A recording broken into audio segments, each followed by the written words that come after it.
नमस्कार. दिल्लीतील शरद पवारांच्या निवासस्थानी झालेल्या स्नेहभोजनामुळे महाराष्ट्राच्या आणि देशाच्या राजकारणात पुन्हा एकदा खळबळ माजली आहे.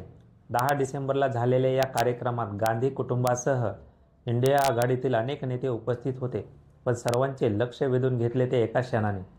उपमुख्यमंत्री अजित पवारांची अनपेक्षित उपस्थिती आणि शरद पवारांसोबत झालेली जवळपास 20 मिनिटांची एकांतात चर्चा. या भेटीचं महत्त्व वाढणारं आणखी एक कारण म्हणजे उद्योगपती गौतम अदानी यांची त्याच कार्यक्रमात झालेली एंट्री. पहाटेच्या शपथविधीपासून धारावी पुनर्विकास, नवी मुंबई एअरपोर्टसारख्या मोठ्या प्रकल्पांपर्यंत अदानींच्या नावांचं राजकीय चर्चेत वारंवार येणं हे टायमिंग अधिकचं अर्थपूर्ण महत्त्व बनवतं.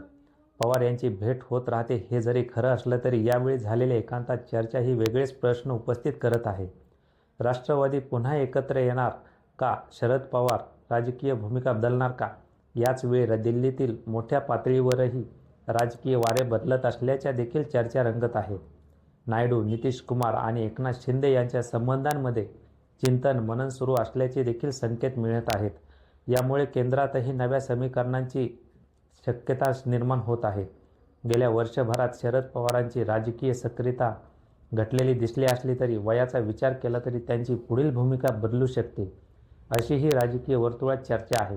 काही सूत्रांचं म्हणणं आहे की शरद पवार मोदी सरकारला काही प्रमाणामध्ये समर्थन देऊ शकतील. पवार गटाचा अजित पवारांच्या राष्ट्रवादीत विलय देखील होऊ शकतो आणि सुप्रिया सुळेंना केंद्रात महत्त्वाचे पद देखील मिळू शकते.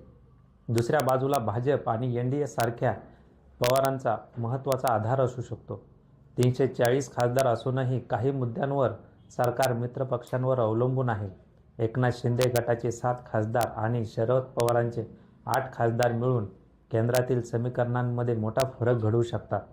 शरद पवार हे इंडिया आघाडीतलं सर्वात अनुभवी नेतृत्व असल्याने ते बाजू बदलल्यास विरोधकांच्या आघाडीवर मोठा परिणाम होण्याची भीती व्यक्त केली जात आहे. त्यांच्या पुढच्या काही महिन्यांमध्ये महत्त्वाचा टप्पा येत आहे, कारण एप्रिलमध्ये त्यांचा राज्यसभेचा कार्यकाळ संपत आहे आणि ते पुन्हा राज्यसभेत जावं अशी त्यांची इच्छा नसल्याची देखील चर्चा आहे.